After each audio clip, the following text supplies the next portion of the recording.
Welcome back to the Joe Mack podcast. I am here with a very special guest. He is a professional fighter. He is a two-time world champion. He is ranked number one at 135 pounds in the sport of bare-knuckle boxing. Mr. Reggie Barnett. He's also a childhood friend, Mr. Reggie Barnett Jr. Thank you so much for joining me today. Good morning, Joe. Thank you so much for having me on this morning. Absolutely. My pleasure. Having a great conversation. How are you doing, man? Oh, I'm doing fantastic, brother. Thank you so much for joining you still me. over there in California? Absolutely. So you on super quarantine? Exactly. And who's that in the background? Oh, there she is. I told you they might pop in. You know, Crystal, we share the same birthday. She knows that. June 7th. Yeah. Congratulations. You guys got 5 months before the new baby? No, what is she? We have 5 weeks left. 5 weeks left. Oh, wow. Jeez. She's 33 weeks today. So congratulations. He's coming out at 37. Wow. Congratulations, man. He might. No, he's coming. That's definitely a blessing. Oh, definitely. So we were just chatting, just catching up a little bit. Hey, that girl. Don't mind my girl. Oh, man. Crystal, love you. Can I make pancakes sweats, honey? Yeah. We were catching up a little bit. We wanted to kind of get for the people that aren't familiar with your backstory, you are actually a pro fighter in boxing, MMA, and bare knuckle. Is there anything else that you do? What do you mean, like professionally wise? Yeah, you said you would get in the ring you said you're a fighter no matter what, no matter the medium. I'm a fighter. It doesn't matter if they wanted me to do pro Muay Thai, pro kickboxing. I want to do left weight, which a lot of people haven't heard of. If you've never heard of left weight, look it up. It's one of the most brutal combat sports in the entire world. I want to do that shit. I'm down for a challenge. I feel like if you're going to prepare, if you're going to fight, you should always challenge yourself and push yourself to, reach new heights and new levels in all combat sports. What makes you that way? Are you that way? Is that you, or did you become that way? I think there was something rooted inside of me when I was born, definitely there. And it just kind of things that happened in my life made it manifest itself in a stronger way, if that makes any sense. I've always had a fighter instinct, but I've always been like non-confrontational. But at a certain point, it's like this flip just switched, and it was like, you know what? All right, I'm giving it to any and everybody, and I don't care. Can you summarize your accomplishments career-wise up to this point? Like, what you've accomplished? All right. I mean, you want to go from AMI to pro? Yeah, let's do that. Let's do that. Let's do AMI to pro. Yeah. As an amateur boxer, I did most of my competition boxing as a junior Olympian between the age of 8 to 12. 8 to 12. In between there, I think I got like 60-something fights. Wow. Maybe more than that. Me and my dad would travel all the time. Some weekends I would fight 2, 3, sometimes 4 times in one weekend. That's how the tournaments were. We'd get there on Thursday, weigh in. Friday we fight. Saturday we fight. If you won Friday and Saturday, you fight on Sunday. Or, we get there on Wednesday, we'd fight Thursday, Friday, Saturday, and Sunday. And I wasn't really that good, to be honest. I wasn't like, a superstar. I just fought a lot, and I didn't care. Hey, Dad, he's 5 pounds bigger than me. Make him a match bout. I want to fight anyway. And my dad loved me and respected me and had enough faith in my ability that he let me fight some guys that were bigger than me. So that was my amateur career. I took a break, in high school. I played baseball for like 1 season. I wrestled. I sucked at both of those. I will say wrestling, I went 0-15 my first season. I lost every match by pin.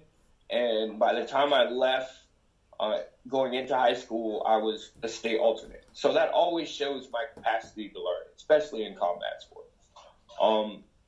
I finished my amateur boxing career with, I think, like 97 or 98 fights. I had 2 books. And once the old book got filled up, you have to get a new one. And we lost the old one, so it was kind of hard to keep track of how many fights were altogether. I won, 3 states, Virginia State Golden Glove title, no, 2 Virginia State Golden Glove titles, 3 Virginia State titles, amateur Mid-Atlantic regional title, which is, the whole Mid-Atlantic region. Like I said, that was one of those tournaments where I think I fought 3 times in one, 3 times that weekend.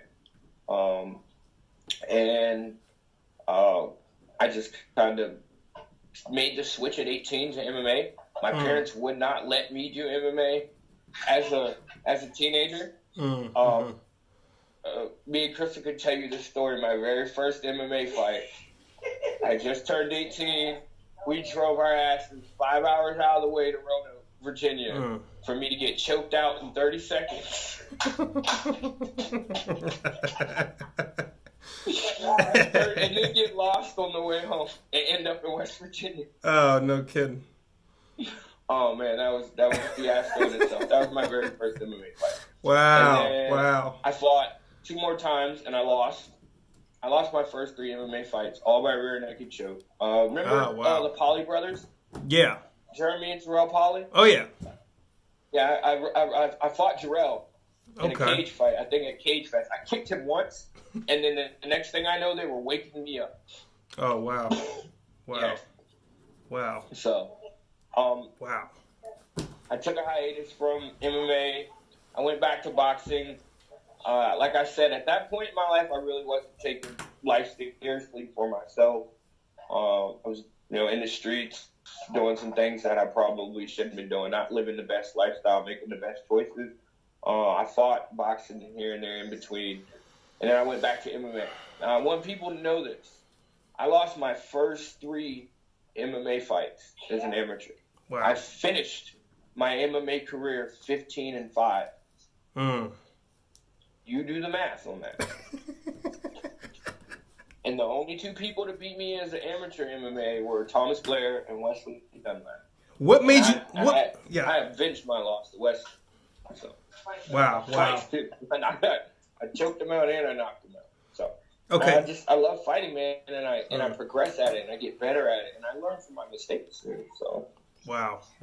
So just to recap, Junior Olympics, age 8 to 12.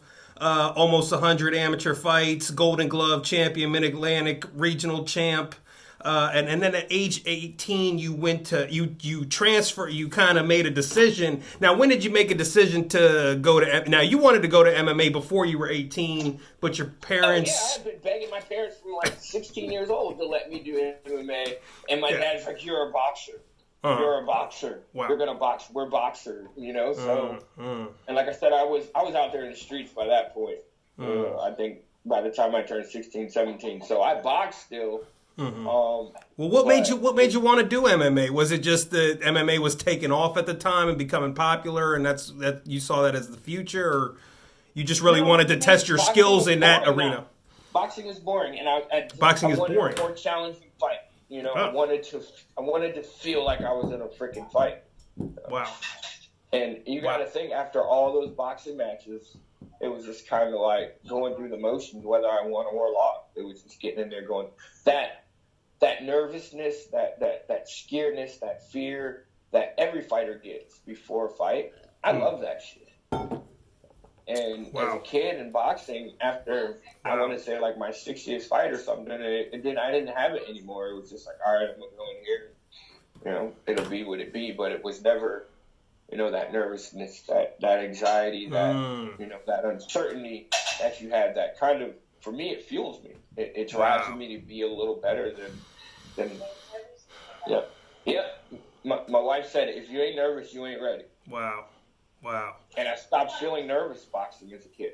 So I wanted that feeling, and I knew that MMA would do it. Wow, that's pretty incredible.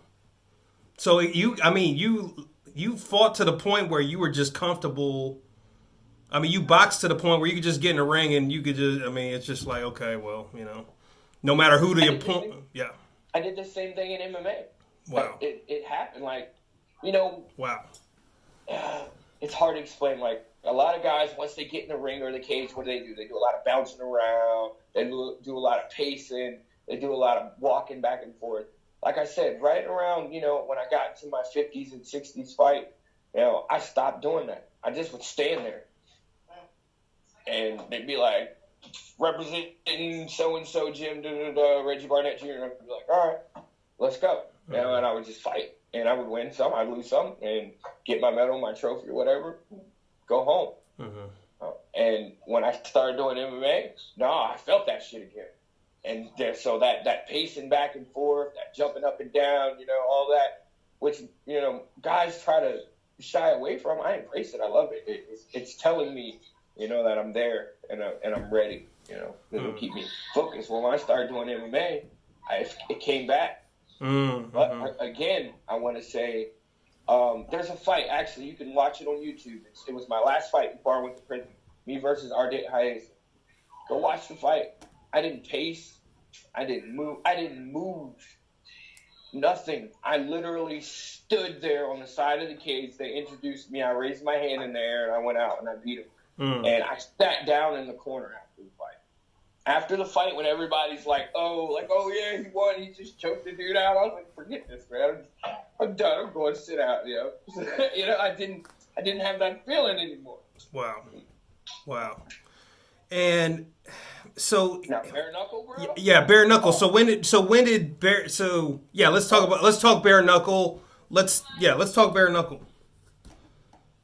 When did this come about? When did this? Because Bareknuckle is a fairly new. It's not a new sport. It's a legal Bareknuckle day. Legal bare. Yeah. Joe, I've been fighting Bareknuckle since we were kids, bro. You know that. Right? Absolutely. I mean, we ain't gonna throw nobody's names out there. I done beat up a couple people. Right. Right. Ricky Mearns' backyard. Right. The back gate of the school. Absolutely. The ISS room. Right. Couple parties. You know what I'm saying? I've been fighting Bareknuckle all my life, so that was it. Yeah. Oh, man. So when they were like, oh, we're going to do Bareknuckle fighting, I'm like, damn right. I'd love to do that. And it brought that feeling back, that uncertainty. Like that very first Bareknuckle fight in June of 2018, man, I had never, ever, ever been so scared before a fight. And I love that. Wow. I wasn't scared of Travis Thompson. I wasn't scared of going out there and fighting. I was scared of the unknown and the fact that I was willing to die for it. Wow. Is that the feeling that you were searching for that MMA and boxing was not giving you? Yeah. Okay. And that was June 2018. So since then, can you take us through your Bareknuckle career? Let's see. I fought June 2018. We did the first legally sanctioned Bareknuckle event in history in 130 years. And then we fought how many more times that year? I think 2 more times. I fought 2 more times. I fought Clay Burns, beat him by decision. I was supposed to fight Josu Rivera for the opening of the tournament. Me and Johnny Bedford, we went to Dave Feldman and we asked him specifically to do a 135-pound tournament for us. Yeah. And put us on opposite sides of the brackets because we already knew that we were the 2 best and that we were good. The first time I met Johnny Bedford, he was mad at me because I didn't know who he was in the dressing room. Brandon was like, yo, that's Johnny Bedford, bro. My brother Brandon. And I was like, who? He said, Johnny Bedford, UFC fighter. I was like, I don't know who that is.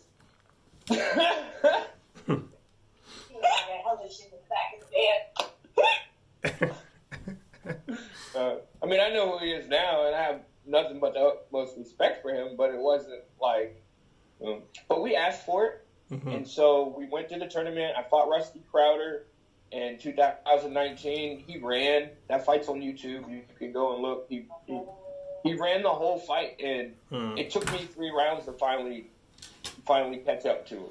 Wow. And in all honesty, that's partially my fault. I should have started cutting them off a little sooner. That was something that I had to learn and deal with as far as fighting in a circular cage.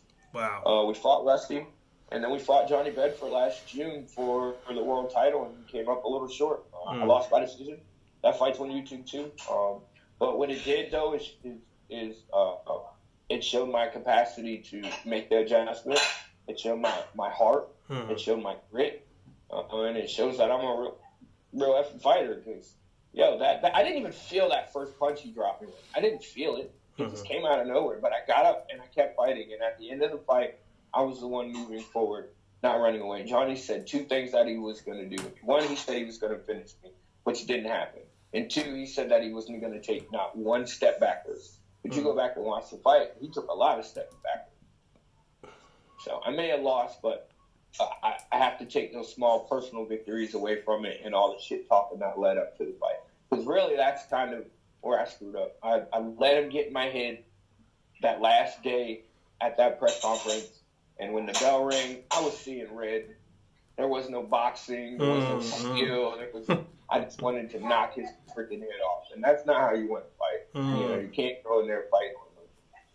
Wow. And then fast forward to 2020, you had a recent victory down in Fort Lauderdale, Florida. How was that? Yep. So it was my return fight after 9 months layoff. I was supposed to have a couple boxing matches, but it's crazy because guys, the promoters will contact my manager and be like, "Hey, we want to do this fight." And I'm like, "Yeah, let's do it. I don't care. I don't care who it is. You could be 12-0, 15-0 as a boxer, which is a disadvantage to me." And I'm like, "Let's make the fight." And so we'll make the fight, and then they'll come back a week or 2 later and be like, "No, we don't want to fight you." And it's good to go back and find out that I'm also doing bare knuckle on top of my boxing, which really sucks. So finally, I got back to bare knuckle in February, and you know what's crazy?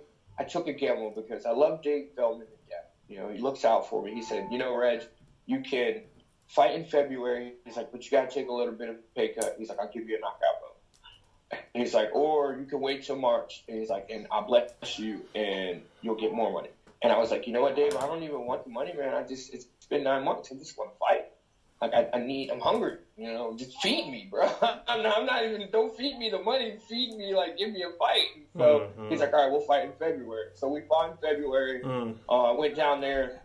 Like I said, I knew Matt Murphy was going to win.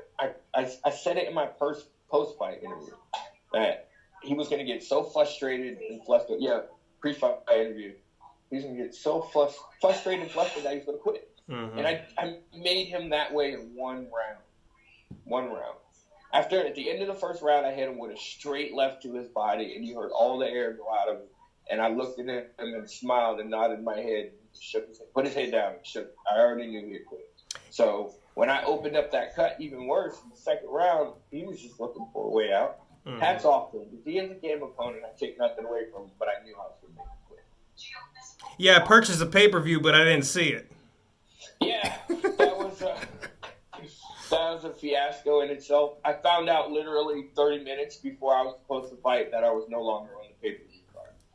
To this day, I don't know what happened. I don't even know if there's a video of my fight. People are constantly asking me. I haven't really been in contact with the head of bare knuckle right now, considering everything that's going on. And he's trying to manage his business and keep things, kosher while they're not being able to do events. Right. So I just kind of put it on the back burner. I have a couple boxing matches lined up that got canceled, of course. Supposed to fight March 21st. That got axed. So we were supposed to fight again April 4th. Of course, that got axed. So May 18th in Mississippi, I'm supposed to fight for, what is that? One of those.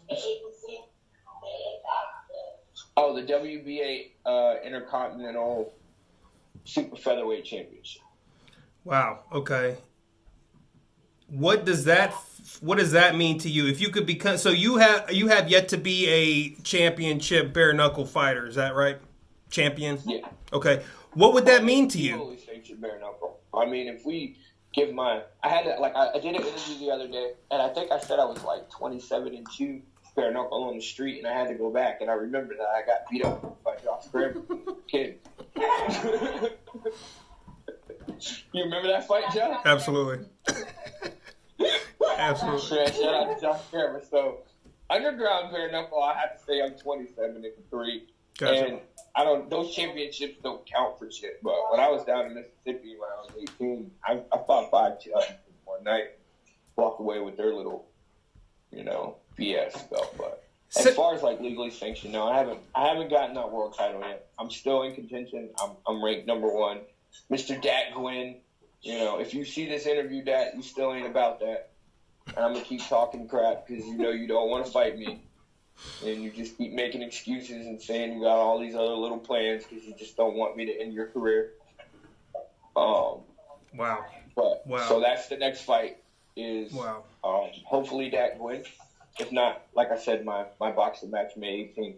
What? And to win the world intercontinental title, just puts a stamp on my career, another stamp and my capabilities, and gives me a little bit more leverage walking back into Bareknuckle against that Gwynn. He's like, oh, you're not a better boxer than me. Your record, you're only 6-2. And I'm like, bro, you're 20-3. I was like, but I went to prison.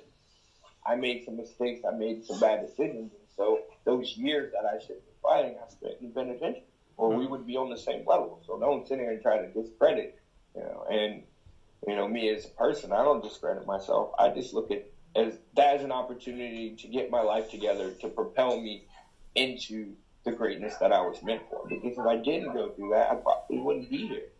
I wouldn't be able to share my story with other people. That's pretty. Now, before we get to the backstory a little bit, since you brought it up, let's talk a little bit about the prizes, the money aspect of it. I mean, how lucrative is fighting nowadays? How lucrative is Bareknuckle for those who want to get into it and they think that they're kind of curious about that? It varies. I mean, it depends on what you bring to the sport. Okay. I mean, and that's what the world is today, right? Everybody wants to see what kind of following you got, how much attention people pay to you. The more you have, the more money you make. The less you have, the less money you make.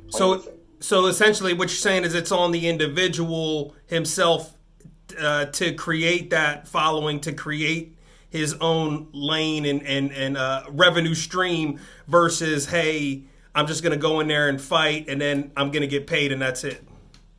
Well, I mean, some guys do that. Okay. I think my first fight, that was initially the thought. I was just going to go fight, but then I was like, forget this. We're going to try to build a little brand here, and get a following. And I'm not like on no freaking Paulie Malignaggi level, but I have a good, decent following, and I have fans all over the world now. So that.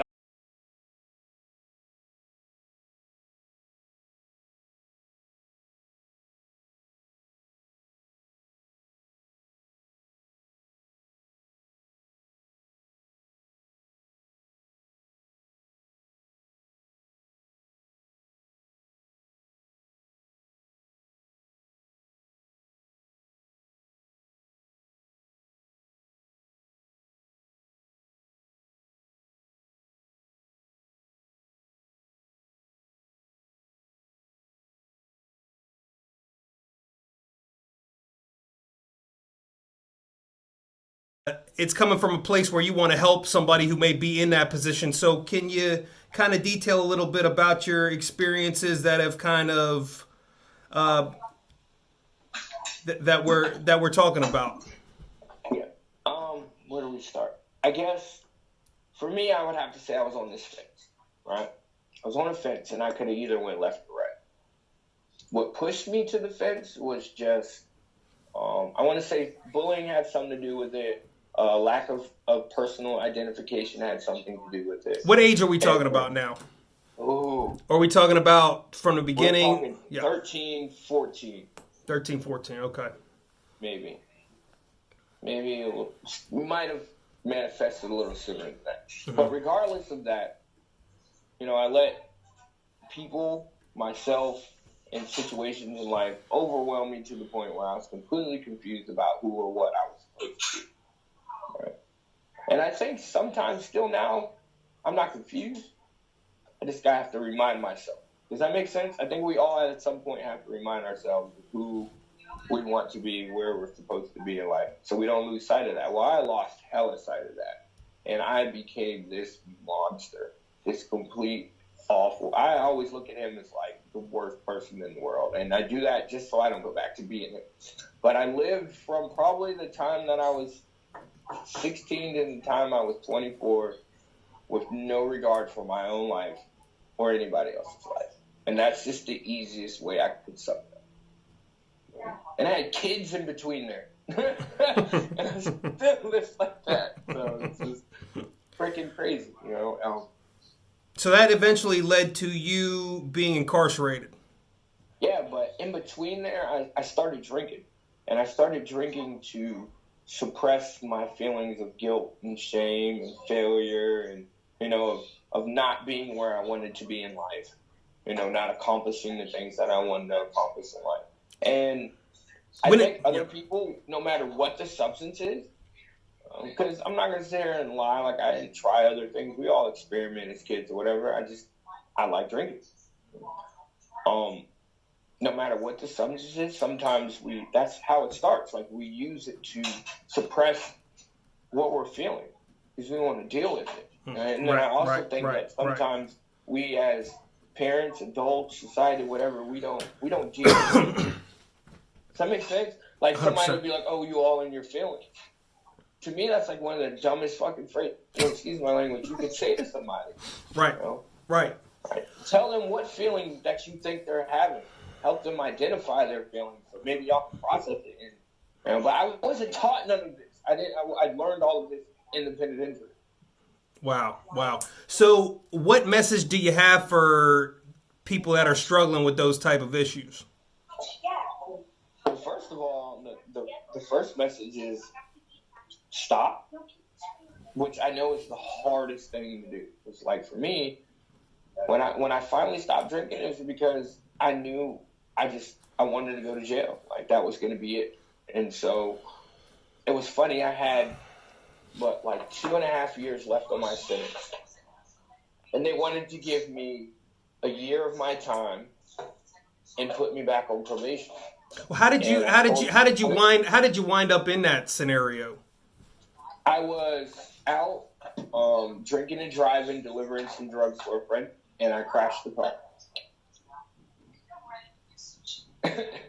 And of course, once I crashed the car, the drugs became mine. So was that your I mean, I was 19 years old when that happened. Okay, so just to recap, you started drinking to suppress your feelings. That was about what age would you say? 14, you know. Okay, so from 14, okay. So that started at 14. Then you said from about 18 to 24, you kind of had no regard for your life or anybody else's life. And then the incident at age 19, the drinking and driving, that's what got you in trouble with law enforcement. Yeah, essentially. That's what initially got me in trouble. But, you know, I did the whole first offender status, probation, parole, being a knucklehead, not, listening, doing what I wanted to do rather than doing what a man is supposed to do. Okay. And so by the time, how old was I when they set me up the road? I don't even remember. 25, 26, something like that. But it was on my last violation, and they were like, oh, we're just going to give you another year and put you back in society. And I said, no. It's not happening. So I want all my time back. I said, I need to get my life together. And they're like, what? And I was like, I want all my time back. And everybody in the courtroom scoffed, like, is he crazy? And then so they continued my case. I looked and I saw that they had a program at Indian Creek right around the corner from not right around the corner, but here in Chesapeake. And I was like, well, if I'm going to go to prison for a while, shit, I might as well try to do it close to home. We went back to court, and they're like, oh, well, you don't have enough time to go. And I said, well, can you give me some more time so I can't go? And the whole courtroom lost their mind. But that's how serious I was, how much I was willing to sacrifice for myself so that I could get my life together. Sometimes people aren't willing to do the hard things that they know they need to do in order to get to where they want to go. And it sucked. I'm not going to sit here and glorify it. It sucked. It was, some of the worst years of my life. But I look at the years that I've had after it, and the blessings that have come from it, Yeah. And so I was telling somebody the other day, making that hard decision that I did not want to make saved my life in actuality. And so somebody else out there who's struggling with alcoholism, drugs, and abusive language, whatever it is, first of all, stop and look at yourself and who you are, what you want to be, where you want to go in life, and make that hard decision that you know you need to make, and make the sacrifices and put in the work to get to where you want to go. If you don't do that, and it doesn't even have to be in retrospect to recovery, anybody in any aspect of life, you're not going to get anywhere. My quote, and I tell people all the time, we're only limited by the manifestations that we create for ourselves and not created by the world around us. Period. It does not matter. You could be born in the hood, in the slums, and have absolutely nothing. The only reason, no disrespect, that people stay in that situation is because they let the people around them feed into them that that's what they are meant to be and that's what they have to be. And that's what I thought for a long time. Wow. Because I was a nerd in high school, Joe. You know that.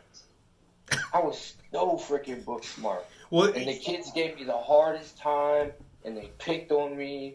I mean, they shoved me in a freaking varsity locker all night. My parents thought I had ran away.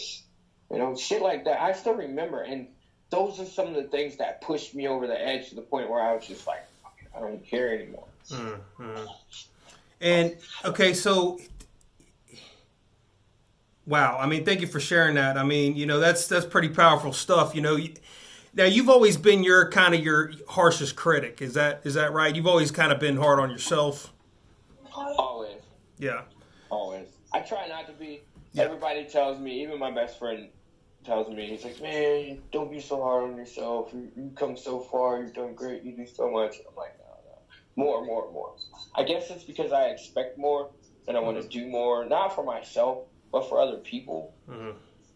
What keeps you well, before we get to that, you said step one is stop what you're doing. Okay. Yep. What do you say? What do you say? What do you say to the guy? For an hour, if you just stop and think and be honest with yourself, that is one of the hardest things that human beings have. Is not being honest with other human beings. It's the capacity to be honest with themselves. What do you say? What do you say to the guy or gal that says, "Reg, I can't stop"? I can't stop. I say, yes, you can. Go somewhere where it forces you not to do it. And that's a hard decision to make. Where you put yourself in a position where you know you cannot do exactly what's killing you. That's one decision that people won't make. Wow. Yeah. Right? Yeah. Like, yeah. If you're sitting here drinking and it's like, I just can't stop drinking. Well, then you need to put yourself somewhere where you have absolutely no access to any kind of alcohol for a time being. Wow. Right? Then they'll be like, oh, well, I'll be away from my mom and dad and my kids and my family and work, whatever. Well, how bad do you want to stop drinking? Are you willing to make that hard decision? Wow. Does that make sense? Absolutely. How bad are you willing to stop doing drugs?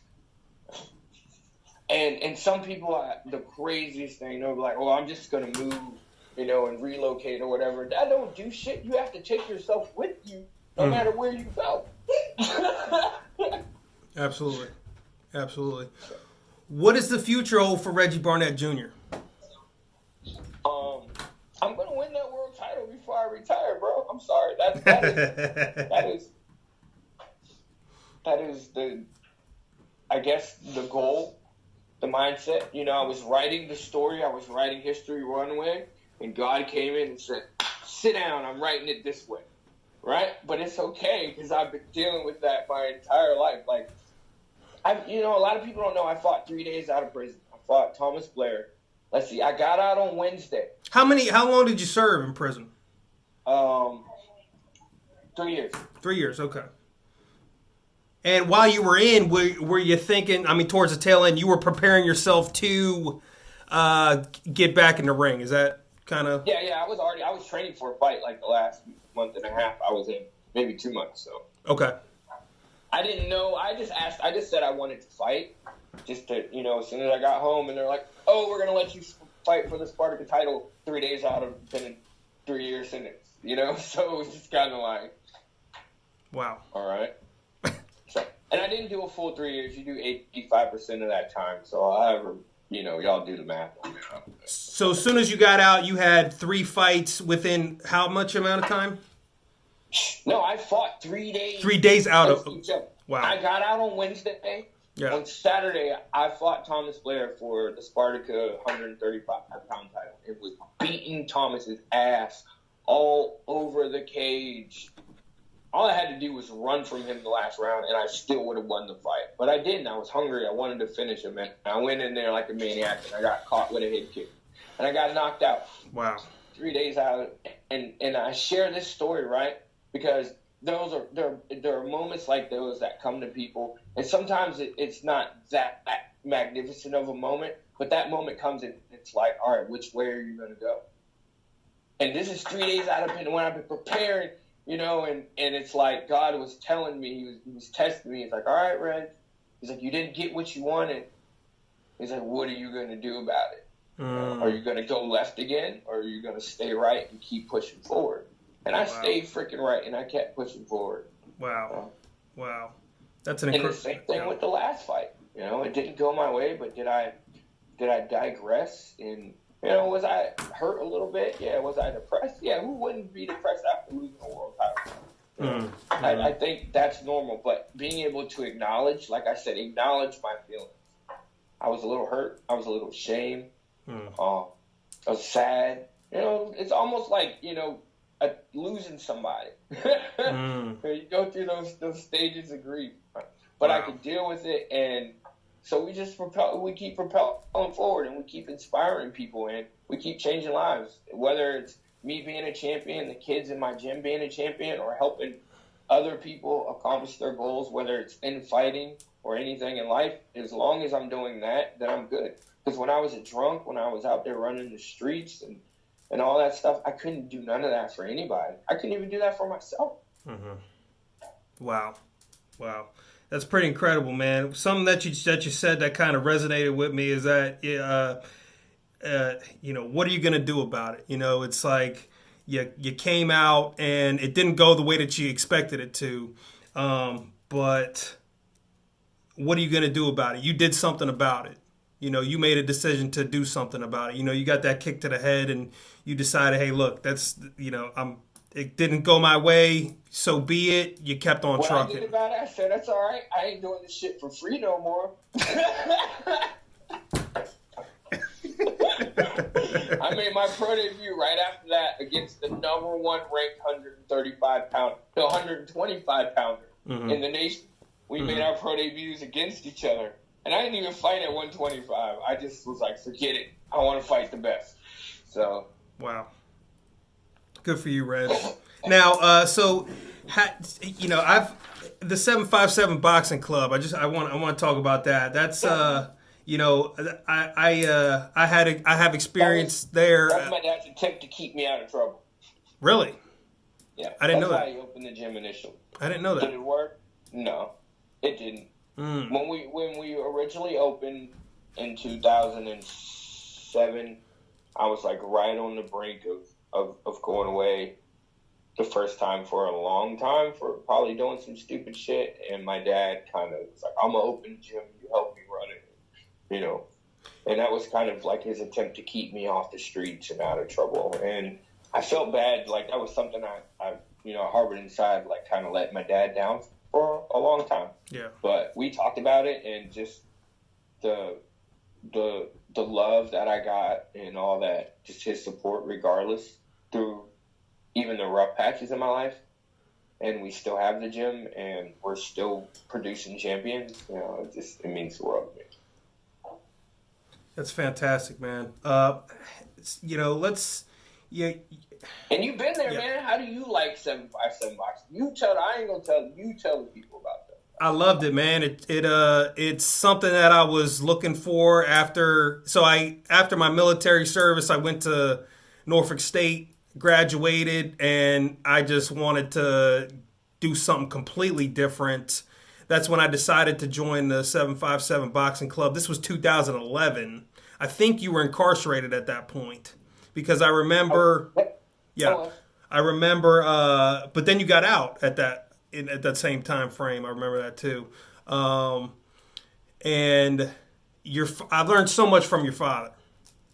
I learned so much, man. He took me from square one, which is you step and he had me doing that for like 2 weeks. He had me doing it was just, it was a very special time to me. It's a time that I'll cherish for the rest of my life. I appreciate that. I'm glad that my dad was able to make a lasting impact on your life too. Oh, 100%. I mean, just the atmosphere in that gym meant a lot to me, and it's good to see that it's still successful and that you guys are keeping it going. I mean, that's really fantastic. Yeah, so with this whole COVID-19, the pandemic outbreak, of course, our business is one of the businesses that is definitely non-essential to the world. And I could understand that. Me as a fighter, I'm non-essential to the world. So, as a termite tech, though, they need me. I think that's crazy. Like an entertainment aspect at me and my best as far as competing wise. I'm no longer, right now I'm not needed, and I won't say my lowest. My day job is just nasty job, that's all. But I'm definitely needed. When people call you screaming and crying because they got freaking thousands of bugs flying around their house, to me it's hilarious. It's like, yeah. But I'm glad you brought that up, man. You're a termite technician. That's your main occupation. That's your full-time employment. Yeah. How does a guy like you stay humble? Like, I can, how do you not keep, how do you feel like, how does that make you feel? Because I would think, I'll be honest. Yeah. After the Johnny fight, I had to go back to work that same Monday. Because, wow. That very same Monday, because a buddy of mine's grandfather had died. And we have a crew. We work together. We're a team as far as at work. And, if somebody's missing, it just makes it harder for everybody else some days. And they particularly needed me. So I went back to work with broken hand, swollen eye, cut, and it was just, damn, I felt so low at that moment. But it was only for a moment. Yeah. It was only for a moment. Yeah. And then I thought about it, and I guess the whole be grateful, attitude of gratitude, whatever. Well, it's like, at least if I have a job. There's some people out there who don't even have a job. So I could have got beat up on Saturday and then had, nothing to look forward to going back to work, Do you some people have that. Do you attribute that? Do you attribute that work ethic to your father and the training that he put you through at a young age to become successful? Okay. Definitely. That drive, even is from him. When I was a kid, when I was fighting JO, he would wake me up in the morning, 5:30, 6 o'clock, follow me around the neighborhood in his green his Ranger, drinking his coffee, waving at the neighbors. And we start off at like 2, 3, 5 miles per hour. By the time we were sprinting back to the house, I'm up to 12, 13 miles per hour sprinting and not even really running that fast. He's got the car so far up my ass that I ain't got no choice but to go fast. He made me push myself. He made me better and set that groundwork for, the drive that I have and everything. Like, if you're going to do it to the best of your ability. Mm-hmm. And I did it even when I was out there. I did it to the best of my abilities. So.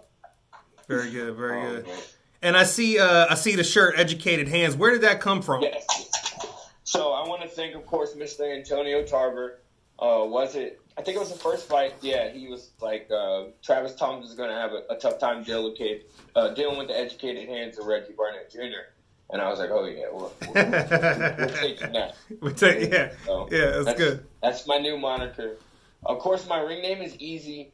I didn't give myself that ring name. My first ring name was Showtime, and I didn't really like it. It's just kind of what it was. And then this little kid, it was actually at that Mid-Atlantic tournament. He was like, man, he's like, you made all those fights look so easy, because I fought every day that weekend. Bing, bing, bing, bing, bing, all of them. They couldn't even touch me. And it was just completely flawless that weekend. He's like, man, you made all those fights look so easy. They should call you Easy. And so that's where the Easy ring name came from. And we started doing Bareknuckle, and Antonio Tarver was like, he's got educated hands. And I'm like, damn right I do. They've been educated in the streets. They've been educated in the park. They've been educated in the ring. They've been educated in the backyard, in the cage, in jail. It don't matter. My hands is educated from all different places. Wow. I love the educated hands thing. But we're actually going to get ready to put out a new thing. We were going to do it for my fight on the 21st, but of course that got axed. So we're getting ready to put out educated hands and an educated mind. So, wow. I'm going to try to, use those in conjunction, the training, but also don't get so wrapped up in the fighting, because we still need to expand our thinking and our brains and propel ourselves to be better in all facets of life than we are in our current situation. Wow. Very good. Where can people find you online? How can they support you, and how can they follow you? All right, so my Instagram is _EAZ_E, Easy, my ring name. And then, of course, on Facebook, everybody's got a Facebook. Reggie Barnett Jr. is my personal page. And then please, if you get a chance, go like my fan page, look at some of my content. It's Reggie Easy Barnett Jr. Every now and then I post training videos. I have a YouTube too that we're actually about to get kicking up. Like I said, because everybody's going online. As far as businesses. So we're gonna start doing online boxing classes on my YouTube page, and that's the same as my Instagram, EA_EAZ E. So perfect.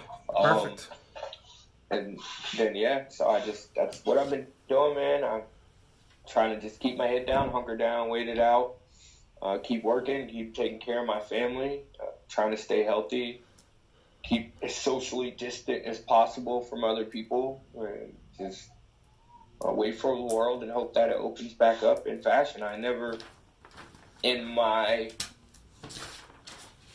our lifetime, I didn't think that I would live to see something like this. I figured eventually in the course of human history that it would be inevitable. But I didn't think that I would be alive to see it, especially not in my 30s. Right. Yeah, maybe, in my 50s or 60s or something like that, maybe we would see something when I'm on my way out.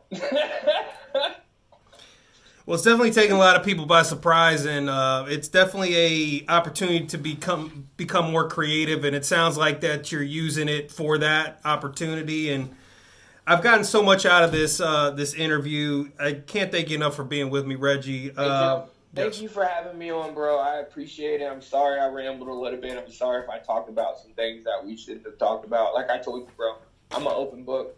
I dealt with the guilt and shame for so long, and I tried to stuff it in that it made me even worse than I was. So I acknowledge everything that I've done, who I am, the good, the bad, the ugly, the pretty. I think if more people did that, we would be a lot further in life as far as humanity and us helping and supporting each other. I think that's beautiful, man. I think that most people appreciate you being that way, and I mean, there's so much value out of this interaction that we've had. Before we wrap this up, any closing remarks? Anything else that hasn't been put on the table? No, I mean, not. Everybody out there, y'all stay healthy, stay safe, stay vigilant, do what's necessary to, keep your families healthy and protected and safe. Listen to the suggestions that they're telling you, but also don't, fear monger into what the media is projecting. As long as we keep a cool, sound mind. I think we'll get through this. And then let's see, dang, I lost the wording for it. When the world opens back up again, just know that I'm going to be ready. I'm not going to be one of the guys sitting around, taking time off, getting fat, eating snacks, and training. I own the gym. I'm in the gym 4 or 5 days a week. So I'll be ready. And so everybody else out there too, don't just sit around and do nothing. Oh, that was it. All right. Yeah. So I'll leave you with this stuff. And I'm going to post this on Facebook. This is the last thing I'm going to say. Are you using this time as an excuse to do nothing? Or are you using this time as an excuse to get shit done? Mm-hmm. And I'll leave you with that. Beautiful. Reggie, thank you so much. Really appreciate you. Be blessed, brother. Give me a shout sometime. You always, All right? Likewise, brother. Thank you so much. All right. You stay healthy. Be blessed, man. Appreciate you.